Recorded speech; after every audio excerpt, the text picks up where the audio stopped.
Hey guys, welcome back to the channel. I know it's been a long time since I've uploaded anything, and I really apologize for that. It's been crazy. Everything that could possibly go wrong has gone wrong. Even today, the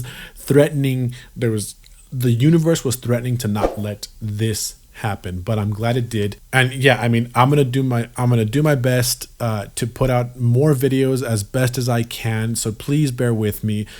Just keep an eye out for my videos. Some of you guys know that I kept a pretty strict schedule for a while there, and then everything happened. So just keep an eye out. If you enjoy the videos, I promise that I'm going to keep doing my best to bring them to you as best as I can, as often as I can. So anyway, that being said, today we're going to be covering Jimmy Chamberlin of the Smashing Pumpkins. This was suggested to me. I don't remember by who, so I'm very sorry that I don't give you a little shout out, but thank you so much for suggesting this to me. You guys mentioned that he was quite the talented drummer, so I'm excited to kind of see that for myself. But before we go on, I'm going to give the mandatory disclaimer that to this day I still have to give, and I don't foresee that I'm ever going to stop having to give it because I get comments on it to this day. So this video right here is going to be a reaction / analysis video. So what does that mean? That means that throughout the performance, I'm going to be making little comments throughout, things that I like, things that I think are really cool, stuff like that.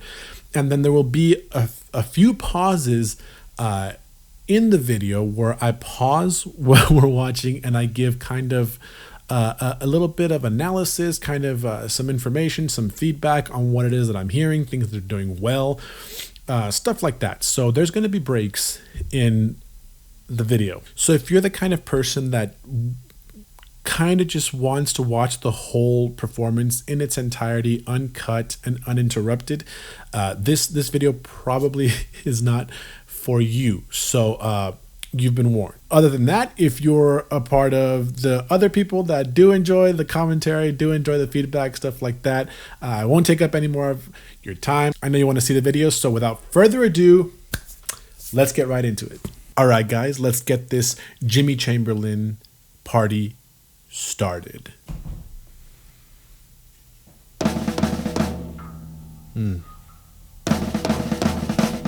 Nice Swiss drags.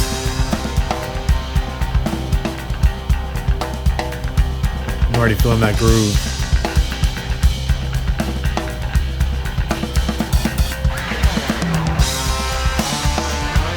I like that cymbal pattern.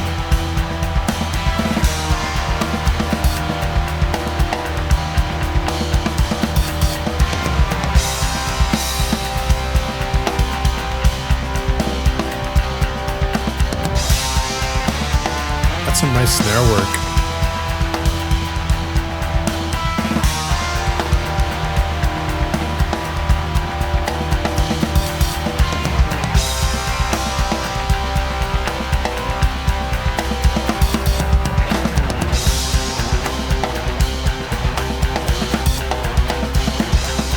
A little bit busier, serving the song.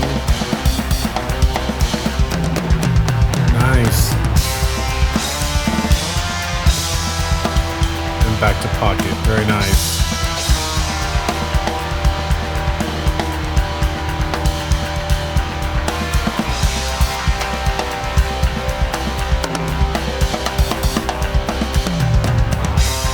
Look at those playing zones on those toms. Beautiful.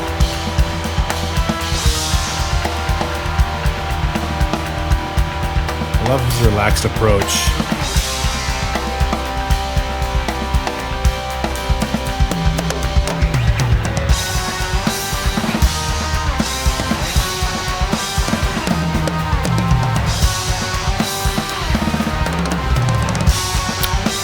I like the tones from his drums, especially a snare.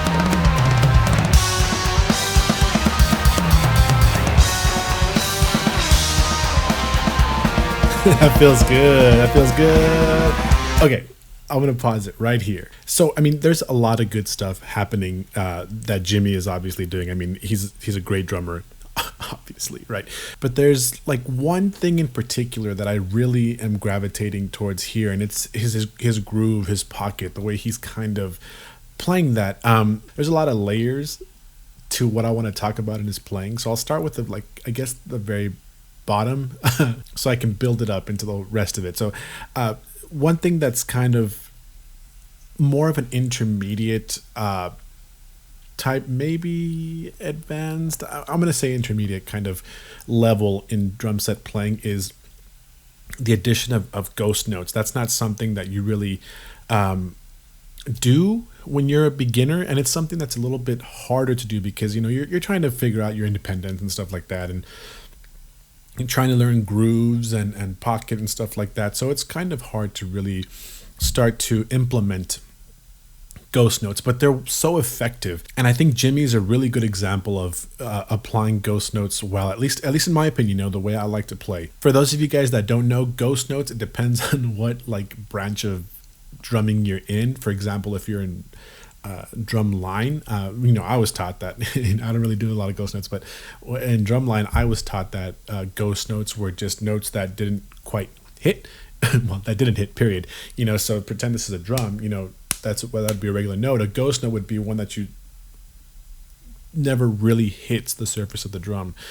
But in drum set, ghost notes are more like are little tiny notes, mostly on the snare drum, and you see a lot of that from Jimmy. Like I was saying, it's not something that really beginner drum set players do because they're trying to figure out their independence and stuff. But once you get comfortable in your grooves, once you get comfortable with the feel of the music, you can start adding these ghost notes, which is what Jimmy does so well. And then once you kind of start figuring out ghost notes, you kind of start to here's the meat of the groove thing that I wanted to talk about. But when you start drum set, you're here all together, then you figure out kind of independence, and you can kind of come back to a more cohesive feel, I guess, at least in an example like this. He's, you know, his groove just works so well between mostly his right hand, left hand, and kick foot, which would in this case would be his right foot. But you know, his hands are working in tandem in a certain feel. You know, he's got a ride pattern on the right hand, then he's got his left hand snare pattern working together, which in turn, like he's kind of mirroring what his right hand is doing with his right foot on the kick. So it kind of works really well together. And if you kind of just look at it from an outside perspective and you just kind of see what he's doing, it feels like he's doing a lot, but it's all working really well together. It's a feel kind of thing. Another thing that I wanted to talk about was his snare work. I love it because he does something that I like to do when you're in pocket. You know, I like to play the pocket groove as a shot on the snare drum.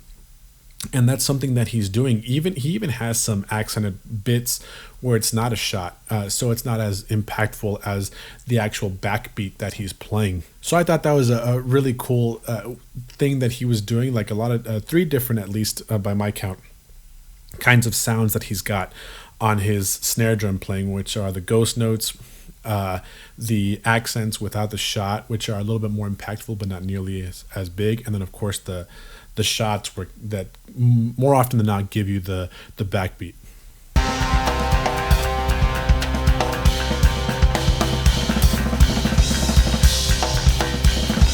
A little show off, beautiful double stroke rolls, beautiful flams.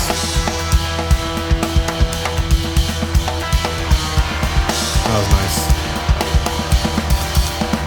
More of that like teamwork. Nice singles.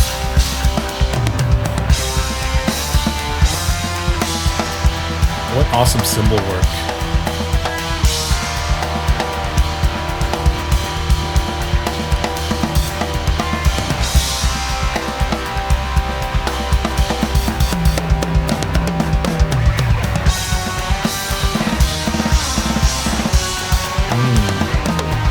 Nice syncopated stuff there.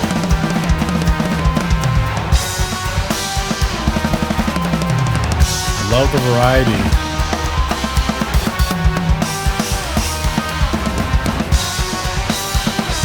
Yeah. Yeah, that was awesome. Awesome.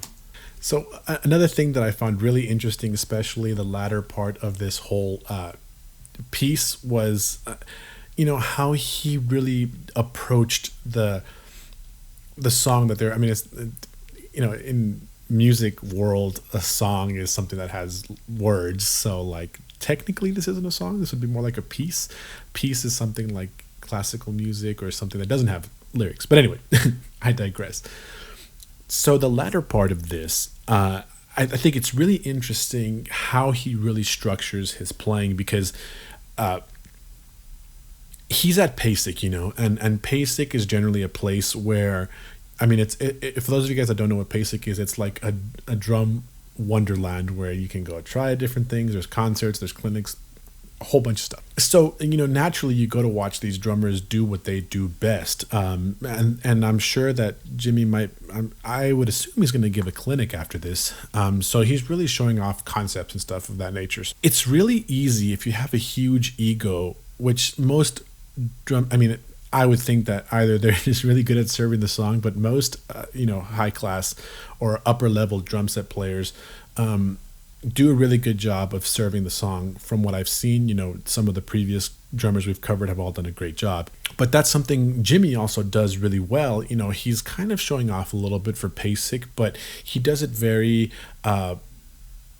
in a way that really serves the song well. The fills that he does are during moments when the backing track is not doing anything complex. And then, of course, when he is doing a fill, he's paying attention to what the backing track is doing. If it's low, if it's not a big moment, he's doing smaller stuff. If it's a big moment, he's doing bigger stuff. He's playing bigger heights. He's using more cymbals, stuff like that. So I'm always impressed when drummers, those are guys that have watched for a while, when drummers, this, I'm always impressed when drummers really take their ego out of it, because as drummers, I speak, maybe for me and a lot of my friends, we tend to have egos, and I'm sure you've heard jokes about that, but I'm always so impressed when drummers can take out their ego and really serve the song, even at a moment like this when he's clearly out there to talk about some concepts and stuff like that, and he could easily show off how great he is. But for me, this feels like it's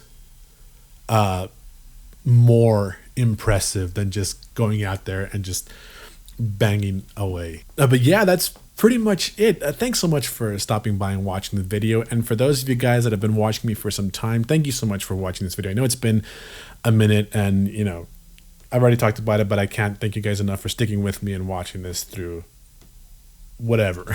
All right, so if you liked the video, as always, don't forget to hit that like button. And if you really liked the video, don't forget to hit that subscribe button for more content like this. See ya.